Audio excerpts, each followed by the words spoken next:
Salut, bienvenue sur Orient Expert. Je suis Ngono, conseillère principale d'orientation scolaire, universitaire et professionnelle CPOSU. J'espère que vous allez bien. Le saviez-vous que certains parents sont à l'origine de l'échec scolaire de leurs enfants? Oui, très surprenant, mais c'est la triste réalité. Restez scotchés pour comprendre le pourquoi du comment de ce phénomène.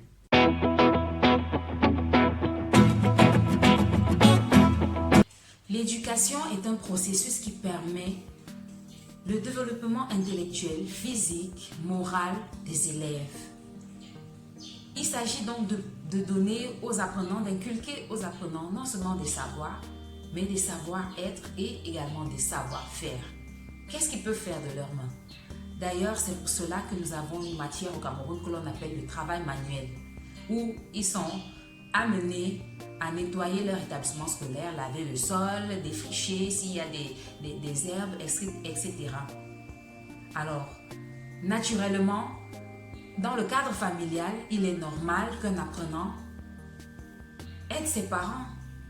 Les élèves dans les foyers, dans le milieu familial, doivent aider leurs parents dans les travaux ménagers, en lavant les assiettes, en lavant leurs vêtements, en nettoyant la maison, en aidant dans la prise en charge de leurs petits frères, en faisant la cuisine, surtout pour les filles. Voilà toutes ces choses qui concourent au développement de l'élève, qui concourent à l'éducation, à faire des enfants des personnes complètes, bien faites, avec une tête bien pleine. Mais nous observons certaines situations dans des foyers où l'enfant travaille tellement, passe plus de temps dans les travaux ménagers qu'à toute autre chose, au point de se retrouver dans l'échec scolaire. C'est de ça que nous allons parler dans cette vidéo. Ces enfants qui travaillent tellement, qui n'ont même plus le temps ni l'énergie à consacrer à leur cahier. Nous avons plusieurs cas de figure. Nous avons ce premier cas où un élève, à la sortie des classes, passe rejoindre sa mère ou son père au marché pour l'aider à vendre. Il n'a même pas le temps de rentrer à la maison se changer. Il n'a même pas le temps de rentrer se reposer. Il passe directement de l'établissement scolaire au comptoir de son parent au marché. Là, il se met à vendre. Après la vente, il rentre à la maison, parfois à 18h, parfois à 19h. Dans certains cas, une fois à la maison, pour la fille surtout, on passe à la cuisine, on se met à cuisiner. Ce n'est qu'après toutes les tâches qu'il faut faire à la maison, lorsqu'elles sont toutes faites, ce n'est qu'après cela que l'enfant a l'occasion de toucher à son cahier. Après avoir passé autant de temps, non seulement la journée épuisante en classe, mais en plus, cette période, ces heures à vendre, plus les travaux ménagers et la cuisine, vous lui donnez maintenant la liberté de toucher à son cahier. Qu'est-ce qui se passe? Dans 80% des cas, une fois que l'enfant touche à son cahier, il somnole. À peine la lecture a commencé, il se met à somnoler. Il somnole et puis il est au lit. Ou alors, même s'il ne somnole pas, il va essayer de lire pendant 1 ou 2 heures maximum. Et épuisé, il va se diriger vers son lit. Et on est surpris de voir après que l'enfant a de mauvaises notes. L'enfant ne réussit pas. Les résultats ne sont pas ce que l'on espère de ces enfants. Nous avons ce deuxième cas de l'enfant qui est l'aîné de sa famille. Ça peut être le jeune garçon ou la jeune fille. Et dont la mère estime que, parce qu'elle est assez grande, c'est à elle que reviennent toutes les tâches ménagères. Elle fait la cuisine, elle fait la vaisselle, elle fait la lessive, elle s'occupe de ses petits frères. Maman abandonne complètement la maison à l'enfant. Soit parce qu'elle travaille, soit parce qu'elle va dans ses routes. Et la jeune fille qui devient précocement maman de la maison, précocement responsable de toute une famille, est obligée de léser ses cahiers pour faire tout ce travail. Et parfois, c'est sous des menaces. Parce que si elle essaye de dire, mais je dois lire mes cahiers et tout, le conflit s'installe, les menaces s'installent, etc. Voilà le deuxième cas de cette petite qui devient maman avant le temps. Nous avons le troisième cas. Celui-là, il est malheureux, mais ça ne justifie rien. C'est le cas de ce papa qui est veuf et qui est tout à coup abandonné à lui-même, qui se retrouve tout seul avec les enfants. Et heureusement pour lui, heureusement entre guillemets, il a quand même une fille qui est un peu plus grande. Et c'est à elle que reviennent tous les travaux ménagers, toutes les courses de la maison, la fonction de maman pour ses plus jeunes frères, etc.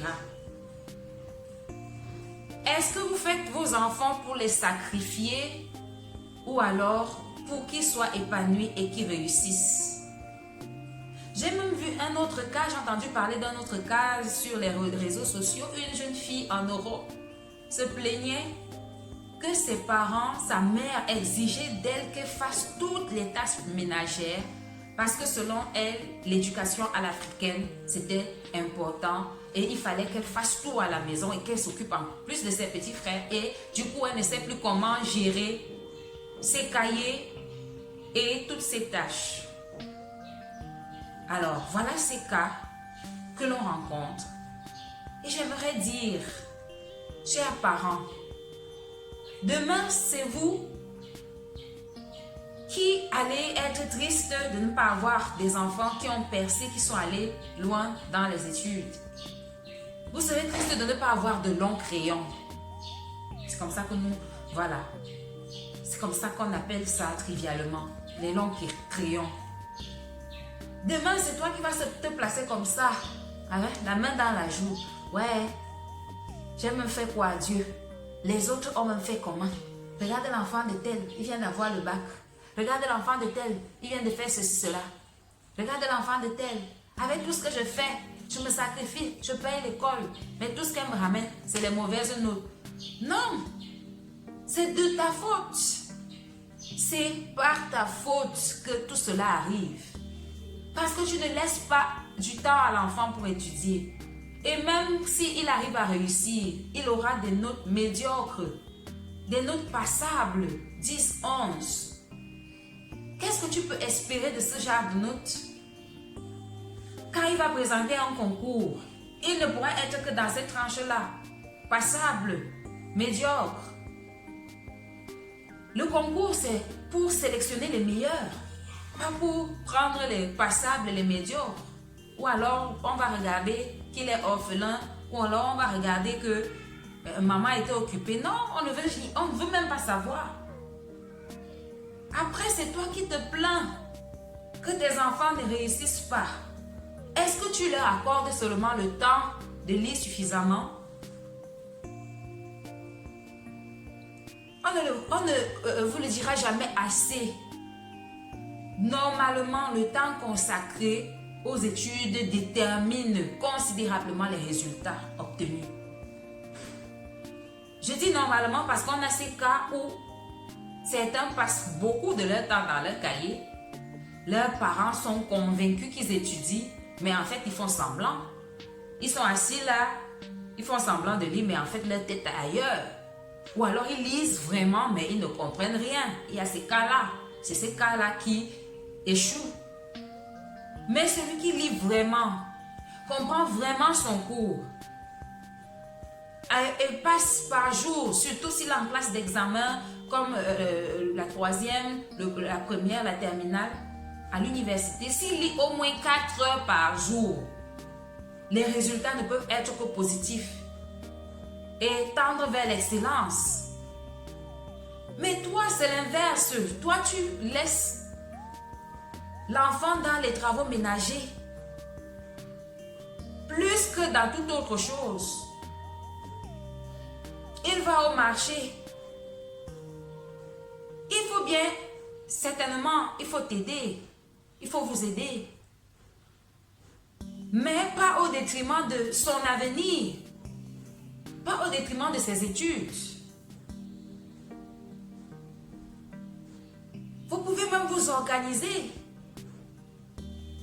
et faire en sorte que l'enfant vous aide si c'est au marché, le vendredi soir, le samedi et mercredi également parce que c'est une de mes journées.